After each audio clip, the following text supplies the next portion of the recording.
সম্পদের বরকত রেখেছেন, ইস্তেগফারের মধ্যে বৃষ্টির রহমত রেখেছেন, ইস্তেগফারের মধ্যে ফসলের বরকত রেখেছেন। এই ফজিলতগুলো উনি শোনাইতেছিলেন, উনি বয়ান করতেছেন। ওনার মজলিসের সামনে দিয়ে এক লোক তার স্ত্রীকে নিয়ে আর দুইটা সন্তানকে নিয়ে হেঁটে যায়। যাওয়ার সময় এই বান্দার কান ওই শায়েখের কথার দিকে গেল, শোনে শায়েখ ইস্তেগফারের ফজিলত বয়ান করে। ওই বান্দা দাঁড়ায় যায়, দাঁড়িয়ে ওই শায়েখের কাছে আসে। আয়েশা বলে, ও শায়েখ, আমাকে একটু 2 মিনিট কথা বলার সুযোগ দেন। আমি শুনলাম আপনি সূরা নূহের মধ্যে আল্লাহ রাব্বুল আলামিন ইস্তেগফারের যেই ফজিলত বলেছেন সেগুলো আপনি আলোচনা করতেছেন। ও শায়েখ, আপনি ইস্তেগফারের ফজিলত আল্লাহর বান্দাদেরকে শোনাইতেছেন কিতাব থেকে, তাফসীর থেকে পড়ে পড়ে, আপনি থিওরি থেকে শোনাইতেছেন। আমি একটু ইস্তেগফারের ফজিলতটা প্র্যাকটিক্যাল শোনায়া দে। প্র্যাকটিক্যাল শোনাইবামেন? হুজুর, আমি কিতাবাদি পড়ি নাই, কিতাবাদি পড়ার যোগ্যতা আমার নাই। আপনি তো অনেক তাফসীরের কিতাব পড়েছেন, আমি কিতাব পড়ি নাই, কিন্তু ইস্তেগফারের ফজিলত আমি আমার নিজের জীবনের মধ্যে পেয়েছি। আল্লাহ তাআলা যেভাবে বলেছেন আমি সেভাবে পেয়েছি। আমি আমার প্র্যাকটিক্যাল জীবন থেকে, বাস্তব জীবন থেকে একটু ফজিলত শোনায় দেই। ওই কি শোনাইবা? শোনাও। বলেন, ও শায়েখ, আপনি যে এই ইস্তেগফারের ফজিলত কোরআন থেকে শোনান, এরকম আজ থেকে প্রায় 10 বছর আগে এক মজলিসের মধ্যে আমি এই সূরা নূহের 11 থেকে 14 নম্বর আয়াত, এই আয়াতগুলোর ফজিলত আমি শুনেছিলাম। শোনার পরে ঘটনা হয়েছিল, আমি বিয়ে করেছি আজকে প্রায় 10 থেকে 12 বছর আগে আমি বিয়ে করেছি। বিয়ে করার পরে আমাদের সন্তান হয় না, আমরা নিঃসন্তান দম্পতি। আমাদের দুজনের অন্তরের মধ্যে ব্যথা, কষ্ট। এই সন্তান লাভের জন্য আমরা কত জায়গায় গেলাম, কত চেষ্টা তদবির করলাম, কত জায়গার পানি পড়া খাইলাম, কিন্তু আমাদের সন্তান হয় না। এরপরে একদিন সূরা নূহের এই আয়াতগুলো আমি শুনলাম। আল্লাহ বললেন, ও আমার বান্দা, ইস্তেগফার করো, ইস্তেগফার দ্বারা তোমার সব সমস্যার সমাধান করব, এবং তোমার যদি সন্তান না হয় ইস্তেগফারের বরকতে আমি সন্তান দান করব। ও হুজুর, আমি এই আয়াত শোনার পরে এই আয়াতের উপরে আমার ইয়াকিন হয়ে যায়। কি হয়ে যায়? ইয়াকিন লাগবে। আল্লাহর সাহায্য পাওয়ার জন্য কি লাগবে? কয় হুজুর, অনেক করছি, হয় না। হুজুর, আল্লাহরে দোয়া, আল্লাহর কাছে ছায়া দেখছি, হয় না। আছে না নাই? এরকম কথা বলার লোক আছে না নাই? আল্লাহর রাসূল বললেন, বনি আদম যতদিন পর্যন্ত দোয়া করে, যতবার দোয়া করে, আল্লাহ তাআলা তার সবগুলো দোয়া কবুল করেন। কিন্তু যখন বান্দা এই কথা বলে, ইন্নী দাউতুল্লাহ ফালাম ইউস্তাজাব লি, যখন বলে আমি আল্লাহর কাছে বলছি কিন্তু শোনে না, আল্লাহ আমার কথা সাড়া দেন নাই, আল্লাহ আমার দোয়া কবুল করে নাই, বান্দা যখন এই কথা বলে ফেলে, সঙ্গে সঙ্গে আল্লাহ কবুলের দরজাটা বন্ধ করে দেয়। এই কারণে দোয়া করার পরে এটা বলা যাবে না যে আল্লাহ কবুল করে নাই, কারণ কবুল করার পদ্ধতি 5টা। কবুল করার পদ্ধতি কয়টা? আমি সেই পদ্ধতি নিয়ে আজকে আলোচনা করব না, অনেক রাত হয়ে গেছে। ইনশাআল্লাহ সামনের বড় মজলিসে আসলে দোয়া কবুল কিভাবে হয়। আমরা মানে আল্লাহর কাছে একটা জিনিস চাইলাম, চাওয়ার পরে সেটা না পাইলে আমরা মনে করি আল্লাহ দোয়া কবুল করেন, অথচ দোয়া কবুলের 5টা পদ্ধতি আছে। এর মধ্যে একটা হইল আমি আল্লাহর কাছে যেটা চাইলাম হুবহু সেটা মিলে যাওয়া। এটা ছাড়াও আল্লাহ তাআলা দোয়া কবুল করার 4টা অপশন রাখছেন। কয়টা অপশন রাখছেন? তো হইতে পারে আমার প্রথমটা হয় নাই, বাকি 4টার কোনো একটা হয়েছে। এই কারণে কিয়ামতের ময়দানে দোয়া কবুলের একদম লাস্ট অপশন হলো আল্লাহ তাআলা বান্দা দোয়া করেছে, সেই দোয়ার কোনো ফলাফল তাকে দুনিয়াতে দেন নাই। এটা আল্লাহ কিয়ামতের ময়দানের জন্য রেখে দিয়েছেন, আখিরাতের জন্য রেখে দিয়েছেন। বান্দা যখন কিয়ামতের ময়দানে উঠবে, সে যে আমলগুলো করেছে এই আমলের ফজিলত দেখবে, আল্লাহ তার সামনে পেশ করবে। কিন্তু এমন কিছু পুরস্কার দেখবে যে আমল সে দুনিয়াতে করে নাই। তো আল্লাহর কাছে বলবে, আল্লাহ এগুলো আবার কি? এই আমল তো আমি জীবনেও করি নাই। তো আল্লাহ বলবে, বান্দা তুমি যে দোয়া করছিলা আমার কাছে, ওইটা চাইছিলা, হ্যাঁ না? গুলশানে 1 টুকরা জমিন চাইছিলা, তোমার ছেলের জন্য আমেরিকার গ্রিন কার্ড চাইছিলা, ইটালির ভিসাটা সহজে পাওয়া যাওয়ার জন্য দোয়া করছিলা, ওটা তো তোমার দুনিয়াতে মিলে নাই। আমি আল্লাহ ওই দিনের দোয়াটা আজকের দিনের জন্য রেখে দিয়েছিলাম, ধরো সেই দোয়ার কবুল, এই পুরস্কার তোমাকে আজকে দান করলাম। এই পুরস্কার দেখার পরে বান্দা আফসোস করে বলবে, আক্ষেপ করে বলবে, হায় আমার একটা দোয়া যদি দুনিয়ায় কবুল না হয়ে সবগুলো যদি আজকের দিনের জন্য থেকে যেত, কতই না ভালো হতো।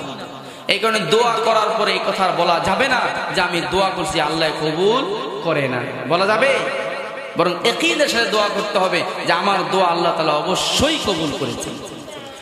ওই দম্পতি বলে, হুজুর এই ইস্তেগফারের ফজিলত শোনার পরে আল্লাহর আয়াতের উপরে, কোরআনের উপরে আমার ইয়াকিন এসে যায়। আমি বাড়িতে গিয়ে আমার স্ত্রীকে বলি, ও অমুকের মা, আজ থেকে আর অন্য কোথাও যাওয়া লাগবে না, চলো আল্লাহ আমাদেরকে সমাধান দিয়ে ফেলেছেন। আল্লাহ বলেছে তোদের যদি সন্তান না থাকে ইস্তেগফার বেশি করে কর, আমি আল্লাহ সন্তান দিয়ে দেব। চলো আমরা দুইজনে সন্তানের জন্য ইস্তেগফার শুরু করি। হুজুর আমরা আমল শুরু করে দিলাম।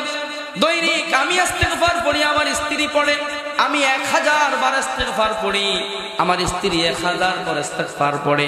দৈনিক আমরা ইস্তেগফার করা শুরু করলাম সন্তান পাওয়ার নিয়তে।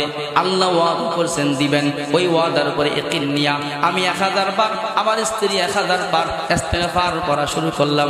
ও হুজুর আল্লাহর কি কুদরত, কুদরতের কারিশমা। অল্প কিছুদিন পার হইতে না হইতেই আল্লাহ রাব্বুল আলামিন আমার স্ত্রীর গর্ভের মধ্যে সন্তান দিয়া দিলেন। এখন সন্তান হওয়ার পরে আমাদের অনেকের দিলের মধ্যে তামান্না থাকে প্রথম সন্তানটা যেন ছেলে হয়। কি বলে, থাকে না? ছেলের প্রতি আগ্রহ বেশিরভাগ মানুষেরই আছে। কি করে? ছেলের প্রতি আগ্রহ থাকাটা এটা বেশি দোষের না, কারণ অনেকের ভালো কিছু নিয়ত থাকে যে প্রথম সন্তানটা যদি ছেলে হয়, আরে হাফেজ বানাবো, আলেম বানাবো, মাওলানা বানাবো, মুফতি বানাবো। আবার অনেকের নিয়ত থাকে ছেলেটারে মাস্টার বানাবো, ইঞ্জিনিয়ার বানাবো, ছেলেটারে বিদেশ বানাবো, টাকা পয়সা হবে। মেয়ে তো আরেকজনের ঘরে চলে যাবে, কি লাভ? কি বলেন? আবার অনেকে আছে সন্তান মেয়ে হইলে নারাজও হয়। শোনেন, আল্লাহর কাছে ছেলে চাইতেও দোষ নাই, মেয়ে চাইতেও দোষ নাই, কিন্তু মেয়ে হওয়ার পরে যদি কারো কপাল কুঁচকে যায়, যদি মন খারাপ হয়ে যায়, তাহলে এটা কাফেরদের সাথে, জাহেলি জমানার সাথে মিলে যায়। মেয়ে হওয়ার পরে মন খারাপ করা যাবে? বরং আল্লাহ তাআলা মেয়ের ব্যাপারে যেই পুরস্কারের ঘোষণা দিয়েছেন, ছেলের ব্যাপারে এই ঘোষণা দেন। আল্লাহ তাআলা বলেছেন কারো যদি একটা কন্যা সন্তান হয়, তাহলে সেই এই কন্যা সন্তানকে যদি ভালোভাবে শিক্ষা দীক্ষা দেয়, শিক্ষা দীক্ষা দেওয়ার অর্থ, ভালো শিক্ষা দেওয়ার অর্থ কলেজ ভার্সিটিতে পড়ানো না, দ্বীনি শিক্ষা দান করে, পর্দা শিখায়, নামাজ শিখায়, আদব আখলাক শিখায়, এরপরে সুপাত্রে যদি মেয়েটাকে তুলে দেয়, আল্লাহ বললেন এই মেয়ের বরকতে আল্লাহ তাকে একটা জান্নাতের মালিক বানিয়ে দেয়। 2টা হলে 2 জান্নাতের মালিক, 3 কন্যা সন্তান হলে 3 জান্নাতের। ছেলের ব্যাপারে এরকম কথা নাই। তো ছেলের নিয়ত তো সবার থাকে। এবার ওই ব্যক্তি বলতেছে, হুজুর আমারও অনেক বছর পরে সন্তান হবে, আমারও তামান্না, আমার স্ত্রীর তামান্না আমাদের প্রথম সন্তানটা যাতে ছেলে হয়। এই কারণে যখন ইস্তেগফারের বরকতে আমার স্ত্রীর গর্ভে সন্তান চলে আসলো, আমরা আল্লাহর কাছে চাইতে কমায় চাইবো কেন, এবার আমরা আমাদের এই সন্তানটা যাতে ছেলে হয় এই নিয়ত করে আবার ইস্তেগফার শুরু করে দিলাম। আমিও 1000 বার পড়ি, আমার স্ত্রীও 1000 বার পড়ে। ইস্তেগফার আমরা 2 জনে পড়তে থাকলাম, আমাদের এই সন্তানটা যাতে ছেলে সন্তান হয়। ঠিকই আল্লাহ কবুল করলেন। 1 বছর 9 মাস পার হওয়ার পরে এই সন্তান যখন দুনিয়াতে আসলো, আমরা দেখলাম আল্লাহ আমাদেরকে একটা ফুটফুটে ছেলে সন্তান দান করেছে। যেহেতু অনেক বছর পরে সন্তান হলো, 1 বছর 1.5 বছর পার হওয়ার পরে আমার স্ত্রীকে বললাম, সন্তান আমাদের মাত্র 1 জন, এই সন্তানের যদি কোনো দুর্ঘটনা ঘটে যায় আমরা আবার নিঃসন্তান হয়ে যাব, চলো না আমরা আরেকটা সন্তান নেই। এবার আরেকটা সন্তান কিভাবে নেব? আমরা বললাম ওই যে আমাদের হাতিয়ার, প্রথম সন্তান যেই হাতিয়ার দ্বারা আমরা লাভ করেছি, দ্বিতীয় সন্তান ওভাবেই আমরা লাভ করব। এবার দ্বিতীয় সন্তান লাভ করার জন্য আমরা স্বামী স্ত্রী দুজন মিলে ইস্তেগফার করা শুরু করলাম। কি পড়া শুরু করলাম? ও আমার মায়েরা, ও আমার বোনেরা, আমার কথা যাদের কানে যায় একটু খেয়াল করে শুনেন। আপনার সাংসারিক অসুবিধা যদি হয়, সন্তানের অসুবিধা যদি হয়, তাহলে কোন দিকে দৌড় দিবেন? কোরআনের দিকে দৌড় দিবেন না বাবার দরবারে দৌড় দিবেন? কোন দিকে দৌড় দিবেন? ভালো করে খেয়াল করে শুনেন। আমরা আবার ইস্তেগফারের আমল শুরু করে দিলাম দ্বিতীয় সন্তানের আশায়। আমার স্ত্রী 1000 বার দৈনিক, আমিও 1000 বার দৈনিক ইস্তেগফার করতে থাকলাম। এবার আমরা 2 জনে পরামর্শ করলাম, প্রথম সন্তান তো ছেলে সন্তান হয়ে গেছে, ছেলের সাথে যদি একটা মেয়ে হয় তাহলে ভালো হয়। ছেলে দেখেও মন জুড়াবে, মেয়ে দেখেও মন জুড়াবে। এবার নিয়ত করে আল্লাহর কাছে পড়া শুরু করলাম, আয় আল্লাহ আমাদের এই দ্বিতীয় সন্তানটা যাতে কন্যা সন্তান হয়, এই নিয়ত করে ইস্তেগফারের আমল শুরু করলাম। এবার ইস্তেগফার হলো কন্যা সন্তানের জন্য। আমরা পড়তে থাকলাম 9 মাস পার হওয়ার পরে আমার স্ত্রীর যখন সন্তান হলো, আমরা দেখলাম আল্লাহ আমাদেরকে ফুটফুটে একটা কন্যা সন্তান দান করেছে। সুবহানাল্লাহ, সুবহানাল্লাহ। কি জোরে হয়েছে না আস্তে হয়েছে? আল্লাহু আকবার। ও হুজুর বলেন, আমি যে বলছি ইস্তেগফারের প্র্যাকটিক্যাল ফজিলত আপনাকে শোনাবো, আমি তো কিতাব পড়ি নাই, আমি আমার বাস্তব জীবনে দেখেছি। ও হুজুর, এই যে আমি উমরা করার জন্য আসছি, সাথে হইল আমার স্ত্রী, আর আমার দুই পাশে যে ফুটফুটে দুইটা বাচ্চা দেখতে পাচ্ছেন, একটা ছেলে একটা মেয়ে, এই দুইটা হলো সরাসরি ইস্তেগফারের বরকত। কিসের বরকত? अल्लाह अकबर। अमल से जिंदगी बनती है, जन्नत भी जहन्नम भी, ये खाकी अपनी फितरत में न नारी है न नूरी, किस्मत किया हर चीज में क़स्साम अज़ल ने,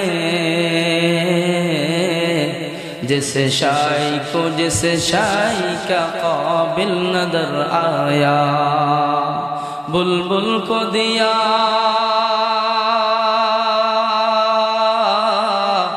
बुलबुल को दिया नाला व परवाना को जलना, गम हमको दिया सबसे जो मुश्किल नजर आया, गम हमको दिया सबसे जो मुश्किल नजर आया।